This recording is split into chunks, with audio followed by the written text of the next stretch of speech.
Okay guys, today we are gonna react to your car brand stereotypes. Let's go. He looked way too comfortable. There is no way that car has you feeling that badass. I saw a dude driving an Infiniti G35 the other day, and he looked way too comfortable. There is no way that car has you feeling that badass. Anyway, this is what your car brand says about you, part 2. Starting off with Infiniti. This is a strong one, fellas. On paper, Infinitis are good cars. They're reliable-ish and cheap and perform pretty well, but I'm not gonna lie guys, if you're driving one of these, you're probably on your way to the mall in some pajama pants, rocking Edgar cut and looking for talky girls. No hate at all, this is just the Infiniti demographic. Something that sucks about Infinitis is that 95% of them are automatics. Driving an automatic isn't exactly a bad thing, but I find manuals to be a lot more enjoyable. Especially if the automatic transmission is so ass that you have to help it shift with the throttle pedal. The good thing about Infinitis is that they're not a bad base to build off of. Most of the time they have 6-cylinder engines with a pretty good chassis. You'll probably see some people shredding these at the track or local drift course, since they're really good cars for the price. Other than seeing them at the track, expect to spot a couple of these lonely Infinitis enjoying their local 4-way intersection in the middle of the night. A lot of people that buy Infinitis won't really do any mods other than stick some LED lights inside of them and maybe some questionable rims. Of course they have to have a 3-inch straight pipe from the header's back, but otherwise these things are stock. If you're into big chaotic battles with tanks, jets, and even ships, War Thunder is for you then. Forget everything you know about war games. War Thunder is a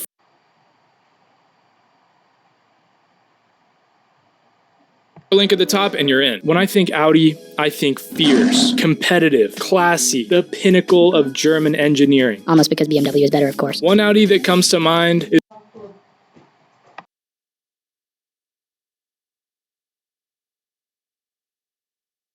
Sorry for that.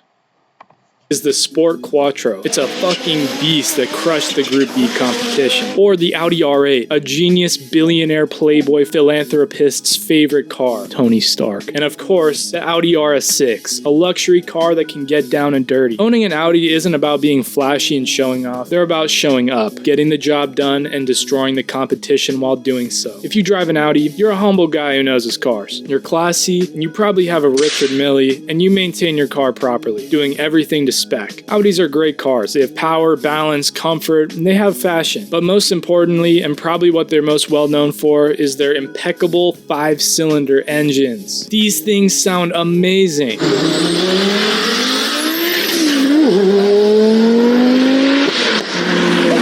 What sets Audi's 5-cylinder engines apart from others is the fact that they are built to be used and abused, where other 5-cylinder engines are built more to commute to work and back. Modern Audi 5-cylinder engines are built mostly out of iron rather than aluminum, which helps it take a way harder beating than those regular aluminum blocks that you'll find on most economy cars. Audi also designed their modern 5-cylinders to have huge main journals for smoother rotation and better lubrication, thick crank webs for added strength and rigidity, stronger rods to handle loads of boost, and a deeper engine block skirt adding to the strength of the engine. I mean, these things can handle loads of boost and run like 700 horsepower on stock internals. Not to mention, those Audi cylinder walls are thicker than an Infiniti driver's passenger princess, which lets these engines run crazy numbers on pump gas. And I didn't even mention how good their all-wheel drive system is, but I think their record in rally speaks for itself. Anyway, Audi is really good at over-engineering stuff, which can lead to higher prices and more expensive maintenance costs, but Audi owners know it's definitely worth it, and they can probably afford it. Volkswagen. Honestly, when I think of Volkswagen, I think mom car or maybe like a cheap-ass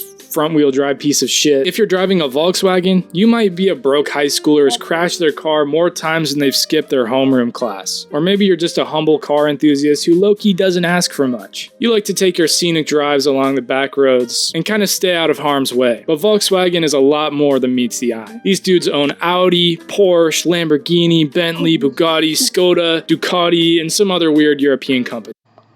Holy shit. So it's safe to say Volkswagen knows exactly what they're doing. And they have hella resources at their disposal to make a good car. Unfortunately, Volkswagen really only focuses on making economy cars, so they're mostly low-key boring. Other than the Beetle, of course. I mean, this is a classic. Who doesn't love a Beetle? And then you have the Golf GTI or R. These cars are pretty good other than the GTI being front-wheel drive. They're well balanced, they have short wheelbases, and are pretty practical and super moddable. I think these cars kind of get a bad rep that because most of the demographic that owns them is kind of broccoli head TikTokers, but these cars really are not a joke. And even the newer ones have a manual option, which is super fun. Honestly, a practical, fun, compact car didn't really exist before the GTI. The GTI paved the roads for this category and it did it really well. That's why we see Civics, Corollas, Ford Focuses, so we have Volkswagen to thank for all that, kinda. I also think Volkswagen vans are pretty cool too. They have a nice vibe to them. But probably the most praised thing to come out of Volkswagen would be the inline Whoa. What's that? I just built 1.9 TDI. These things are absolutely... Inside the engines, there's a forged crank and huge bearings inside a cast iron block with low RPM, high compression. Just tuning these engines could get you up to 300 horsepower, not to mention their iconic sound. Volkswagen. Jeep. Guys, if you drive a Jeep, what are we doing? If you drive a Jeep, you definitely get Starbucks every morning and order a mocha spice pumpkin latte or some bullshit. And you only use the off-roading suspension to get over curbs at that same Starbucks. Jeeps aren't necessarily bad besides the death wobbles at 25 miles an hour. I'd say it's more of a community issue. Although the company itself has been messing up a bit too. Take something like the Rubicon for example. That thing costs more than a Toyota Tacoma TRD Pro. Even a used Porsche Cayenne is cheaper than a Rubicon. And to be honest, the Porsche would probably last longer on a dirt road than the Jeep. Just one drop of water on a precious Jeep sensor will cost 8 bands to fix. There are, however, some very acceptable Jeeps. The XJs, CJs, TJs, maybe even some of the ZJs and WJs. Overall, if you know what you're doing when you're driving a Jeep and you have one of the good ones, you get a pass. The other Jeeps, just stick to collecting ducks. Mitsubishi is a hard one. There's so many good things about this brand and so many bad ones. If you're driving a Mitsubishi, you either have crazy ball knowledge and a love for cars, or you're a grandma looking to buy a cheap EV or economy car. At first, Mitsubishi was pumping out crazy cars, and it really seemed like they were going somewhere. But then they decided to become boring. This awesome company started making stupid, boring economy cars that were low-key terrible, and now they're making EVs. What happened? They used to be a golden company that could have gone big. They made bangers like the Lancer Evolution, which was a WRX killer, and it has crazy good all-wheel drive. It has a fucking active center diff, mechanical LSDs, torque biasing, all that good stuff. The engine was an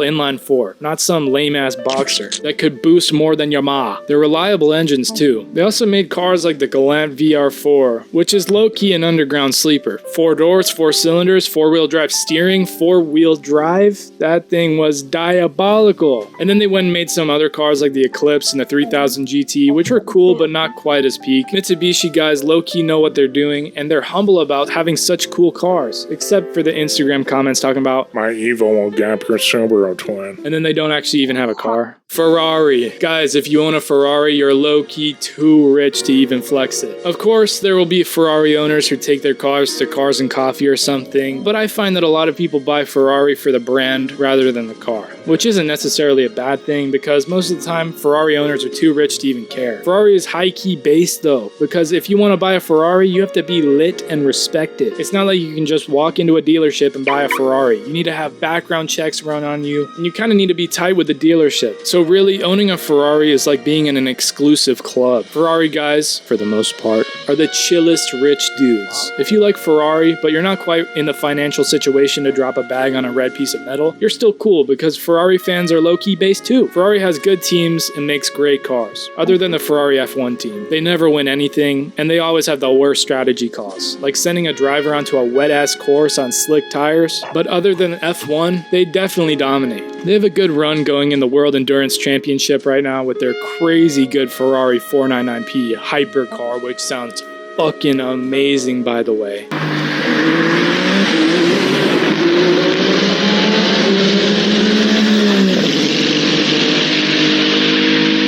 And they have historically always done well in racing. Saturn. Who the hell is driving a Saturn, bro? Dead ass? If you're into cars and have a Saturn, please, bro, please get something new. Even if you have to take out a loan, just do it. The body panels of these cars are dead ass made of plastic. I'm not even kidding. This brand makes actual Lego cars. If you're driving one of these, you might be off some shit and you definitely have hit multiple pedestrians. Saturn was born when GM created it as a new company to compete with reliable, cheap cheap Japanese imports. All hate aside, they're super reliable, super cheap, and super durable. GM actually had to take funding away from Saturn since they were outperforming GM cars at the time. Even though they're super cheap and reliable, they still suck. If you drive a Saturn, bro, please just sell it. Chrysler drivers, you guys have aura, but not the good looking aura. More of like a trained assassin, overqualified old man type of aura. If you're driving a Chrysler, you're low-key just Mike Ehrmantraut from Breaking Bad. And you're probably doing quick jobs for cash and low-key might be making bank. I can't lie though, if you're rocking a car like a blacked out Chrysler 300 with some sick mods, you're kinda cooking. Your car taste is unique but based. You're swagging out with your Rolex, sipping on Henny while you're blasting down the road on your 6.4 liter V8, rocking out to that one Despicable Me song. You love the comfort of your car and it still makes nice power. I mean, this company has been on the verge of bankruptcy multiple times and they were like, Let's put a 500 horsepower engine in a grocery getter. and then all of a sudden it's a cool brand again. Okay, that was all for this video. Bye.